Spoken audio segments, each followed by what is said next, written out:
Alkitab setahun hari ke 344, 10 Desember.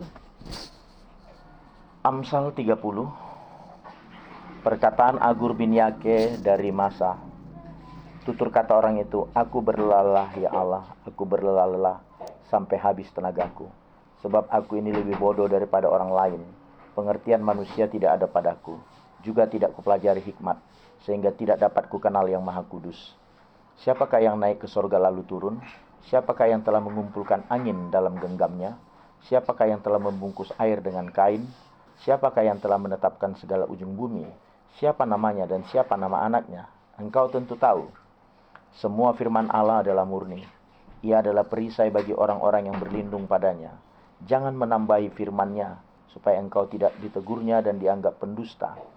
Dua hal aku mohon kepadamu, jangan itu kau tolak sebelum aku mati, yakni jauhkanlah daripadaku kecurangan dan kebohongan. Jangan berikan kepadaku kemiskinan atau kekayaan.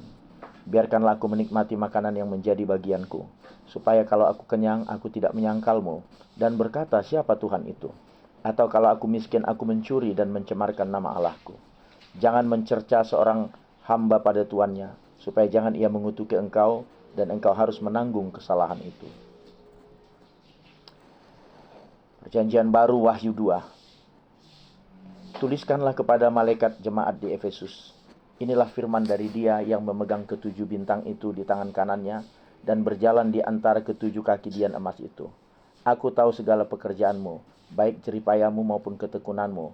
Aku tahu bahwa engkau tidak dapat sabar terhadap orang-orang jahat, bahwa engkau telah mencobai mereka yang menyebut dirinya rasul, tetapi yang sebenarnya tidak demikian, bahwa engkau telah mendapati mereka pendusta, dan engkau tetap sabar dan menderita oleh karena namaku, dan engkau tidak mengenal lelah. Namun demikian aku mencela engkau, karena engkau telah meninggalkan kasihmu yang semula. Sebab itu ingatkanlah betapa dalamnya engkau telah jatuh.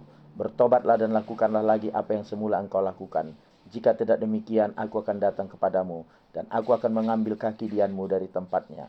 Jikalau engkau tidak bertobat, tetapi ini yang ada padamu, yaitu engkau membenci segala perbuatan pengikut-pengikut Nikolaus, yang juga aku benci. Siapa bertelinga hendaklah ia mendengarkan apa yang dikatakan Roh kepada jemaat-jemaat. Barang siapa menang, dia akan kuberi makan dari pohon kehidupan yang ada di taman Firdaus Allah. Kepada jemaat di Smyrna, dan tuliskanlah kepada malaikat jemaat di Smyrna, inilah firman dari yang awal dan yang akhir, yang telah mati dan yang hidup kembali. Aku tahu kesusahanmu dan kemiskinanmu, namun engkau kaya dan fitnah mereka, yang menyebut dirinya orang Yahudi, tetapi yang sebenarnya tidak demikian. Sebaliknya mereka adalah jemaah iblis. Jangan takut terhadap apa yang harus engkau derita. Sesungguhnya iblis akan melemparkan beberapa orang dari antaramu ke dalam penjara, supaya kamu dicobai dan kamu akan beroleh kesusahan selama 10 hari. Hendaklah engkau setia sampai mati, dan aku akan mengaruniakan kepadamu mahkota kehidupan. Siapa bertelinga, hendaklah ia mendengarkan apa yang dikatakan Roh kepada jemaat-jemaat. Barang siapa menang, ia tidak akan menderita apa-apa oleh kematian yang kedua. Dan tuliskanlah kepada jemaat-jemaat, malaikat jemaat di Pergamus. Inilah firman Dia yang memakai pedang yang tajam dan bermata dua. Aku tahu di mana engkau diam, yaitu di sana, di tempat tahta iblis. Dan engkau berpegang kepada namaku, dan engkau tidak menyangkal imanmu kepadaku, juga tidak pada zaman Antipas, saksiku yang setia kepadaku, yang dibunuh di hadapan kamu, di mana iblis diam. Tetapi aku mempunyai beberapa keberatan terhadap engkau. Di antaramu ada beberapa orang yang menganut ajaran Bileam, yang memberi nasihat kepada Balak untuk menyesatkan orang Israel, supaya mereka makan persembahan berhala dan berbuat zina. Demikian juga ada padamu orang-orang yang berpegang kepada ajaran pengikut Nikolaus. Sebab itu bertobatlah, jika tidak demikian, aku akan segera datang kepadamu, dan aku akan memerangi mereka dengan pedang yang di mulutku ini. Siapa bertelinga, hendaklah ia mendengarkan apa yang dikatakan Roh kepada jemaat-jemaat. Barang siapa menang, kepadanya akan kuberikan dari mana yang tersembunyi, dan aku akan mengaruniakan kepadanya batu putih, yang di atasnya tertulis nama baru, yang tidak diketahui oleh siapapun, selain oleh yang menerimanya. Perjanjian Lama Zakaria 12 hingga 14. Ucapan ilahi, firman Tuhan tentang Israel. Demikianlah firman Tuhan yang membentangkan langit dan yang meletakkan dasar bumi dan yang menciptakan roh dalam diri manusia. Sesungguhnya aku membuat Yerusalem menjadi pasu yang menyebabkan segala bangsa di sekeliling menjadi pening. Juga Yehuda akan mengalami kesusahan ketika Yerusalem dikepung. Maka pada waktu itu aku akan membuat Yerusalem menjadi batu untuk diangkat bagi segala bangsa. Siapa yang mengangkatnya pastilah mendapat luka parah. Segala bangsa di bumi akan berkumpul melawannya. Pada waktu itu, demikianlah firman Tuhan, aku akan membuat segala kuda menjadi bingung, penunggangnya menjadi gila. Atas kaum Yehuda aku akan membuka mataku, tetapi segala kuda bangsa akan kubuat menjadi buta. Sesudah itu kaum-kaum di Yehuda akan berkata dalam hatinya, penduduk Yerusalem mempunyai kekuatan oleh karena Tuhan semesta alam, Allah mereka. Pada waktu itu aku akan membuat kaum-kaum di Yehuda seperti anglo berapi di tengah-tengah timbunan kayu, dan seperti suluh berapi di tengah-tengah timbunan bulir gandum. Api keduanya akan menjilat ke kanan dan ke kiri. Segala bangsa di sekeliling, tetapi Yerusalem selanjutnya akan tinggal di tempatnya yang dahulu. Tuhan akan pertama-tama memberi kemenangan kepada kemah-kemah Yehuda, supaya keluarga Daud dan penduduk Yerusalem jangan terlalu bermegah-megah terhadap Yehuda. Pada waktu itu Tuhan akan melindungi penduduk Yerusalem, dan orang yang tersandung di antara mereka pada waktu itu akan menjadi seperti Daud, dan keluarga Daud akan menjadi seperti Allah, seperti malaikat Tuhan yang mengepalai mereka. Maka pada waktu itu aku berikhtiar untuk memunahkan segala bangsa yang menyerang Yerusalem. Aku akan mencurahkan roh pengasihan dan roh permohonan atas keluarga Daud dan atas penduduk Yerusalem, dan mereka akan memandang kepada dia yang telah mereka tikam, dan akan meratapi dia seperti orang meratapi anak tunggal, dan akan menangisi dia dengan pedih seperti orang menangisi anak sulung.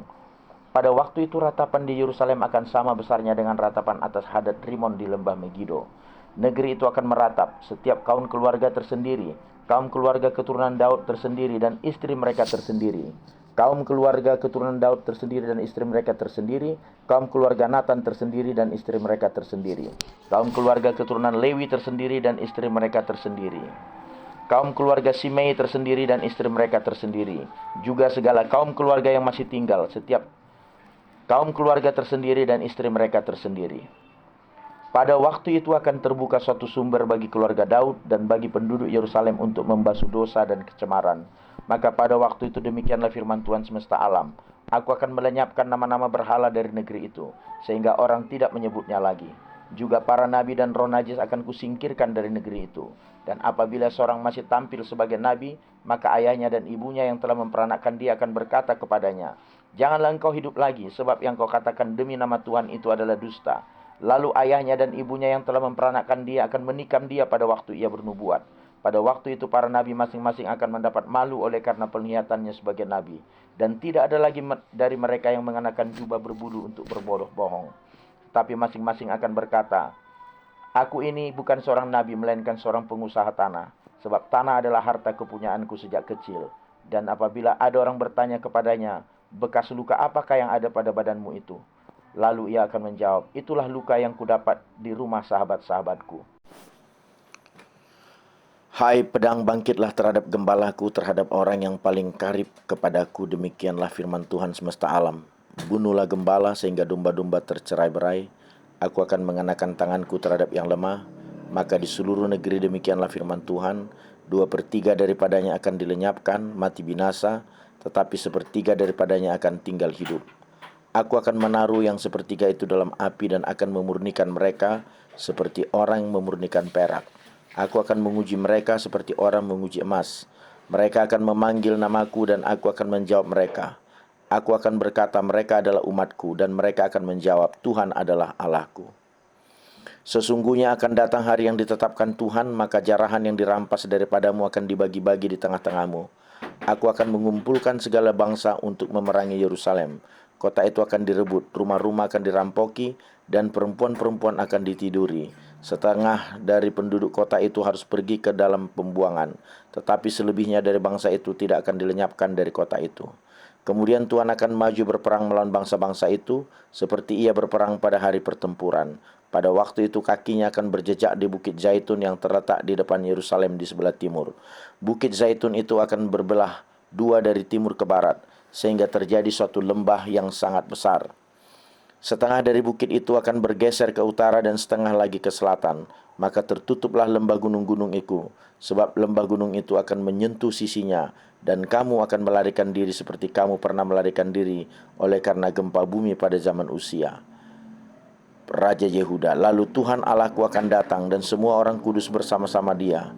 Maka pada waktu itu tidak akan ada lagi udara dingin atau keadaan beku, tetapi akan ada satu hari, hari itu diketahui oleh Tuhan dengan tidak ada pergantian siang dan malam pun menjadi siang. Pada waktu itu akan mengalir air kehidupan dari Yerusalem, setengahnya mengalir ke laut timur dan setengah lagi mengalir ke laut barat. Hal itu akan terus berlangsung dalam musim panas dan dalam musim dingin. Maka Tuhan akan menjadi raja atas seluruh bumi. Pada waktu itu Tuhan adalah satu-satunya dan namanya satu-satunya. Seluruh negeri ini akan berubah menjadi seperti Araba Yordan dari Geba sampai ke Rimon di sebelah selatan Yerusalem. Tetapi kota itu akan menjulang tinggi dan tetap tinggal di tempatnya, dari pintu gerbang Benyamin sampai ke tempat pintu gerbang yang dahulu, yakni sampai ke pintu gerbang sudut, dan dari menara Hanael sampai ke tempat pemerasan anggur raja. Orang akan menetap di dalamnya sebab penumpasan tidak akan ada lagi dan Yerusalem akan tetap aman. Inilah tulah yang akan ditimpakan Tuhan kepada segala bangsa yang memerangi Yerusalem. Daging mereka akan menjadi busuk, sementara mereka masih berdiri, mata mereka akan menjadi busuk dalam lekuknya dan lidah mereka akan menjadi busuk dalam mulut mereka. Maka pada waktu itu akan terjadi kegemparan besar daripada Tuhan di antara mereka, sehingga masing-masing memegang tangan temannya dan mengangkat tangannya melawan tangan temannya. Juga Yehuda akan berperang melawan Yerusalem itu dan dikumpulkan harta benda segala bangsa di sekelilingnya, yaitu emas, perak, dan pakaian dalam jumlah yang sangat besar.